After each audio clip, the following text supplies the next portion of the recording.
நண்பர்களே எல்லாருக்கும் வணக்கம். நம்ம வந்து பார்த்தா அன்றைக்கி போட்ட மாதிரியே தான் இன்றைக்கும் பிரியாணி எப்படி செய்யுதுன்னு பார்க்க போகிறோம்.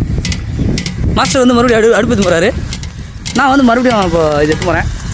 பார்த்துங்க. நம்ம வந்து ஃபஸ்ட்டு தேவையான அளவு எண்ணெய் ஊற்றிக்கலாம்.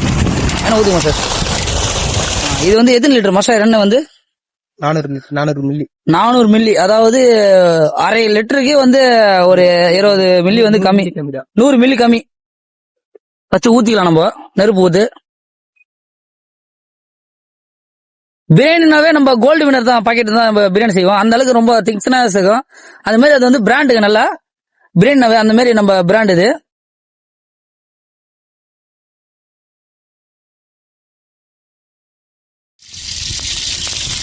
பட்டை லவங்கம் வந்து 1 கிலோ பிரியாணிக்கு நம்ம போட்டுக்கலாம். இது என்னன்னே தெரியல.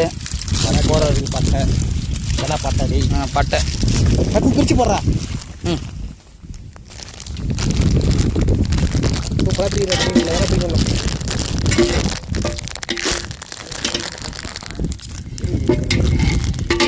போடுறா.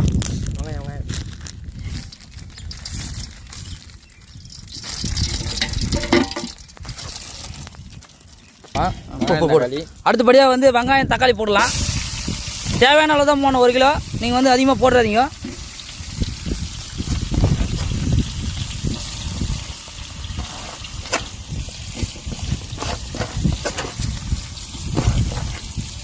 வெங்காயம் போட்டு நல்லா கொஞ்சம் ஓரளவுக்கு கிண்டுனா கலர் மாற வரைக்கும் கொஞ்சம் நல்லா கிண்டுங்க. வந்து நல்லா தக்காளி வெங்காயம் நல்லா கிண்டிக்கலாம். வந்து பிரியாணி நல்லா வந்து எப்படி இருக்கு பாருங்க.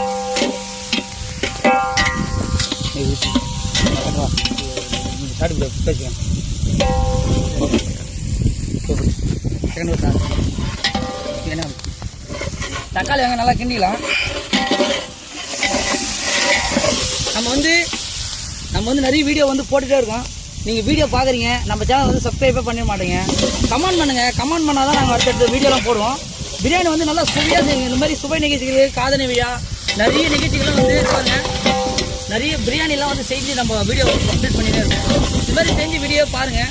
பிடிச்சிருந்தால் வந்து கமெண்ட் பண்ணுங்கள், லைக் பண்ணுங்கள். யாரும் வீடியோவை தள்ளி விட்டு மட்டும் தயவுசெய்து போகாதீங்க. நம்ம சேனல் வந்து அந்தளவுக்கு இம்ப்ரூவ்மெண்ட் போயிட்டுருக்கு.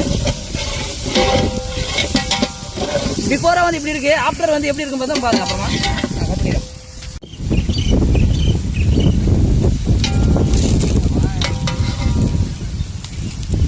பிரியாணி வந்து நல்லா கிண்டிக்கணும். ஃபஸ்ட்டு வந்து இந்தமாரி பீஸ்லாம் வந்து நல்லா எண்ணெயிலே பொரிச்சு எடுத்துக்கணும். அப்போ தான் வந்து பிரியாணி வந்து நல்லா வரும். அப்படியே பாருங்கள், மசாலா வந்து அந்தமாரி திகிதின்னு இருக்கும்.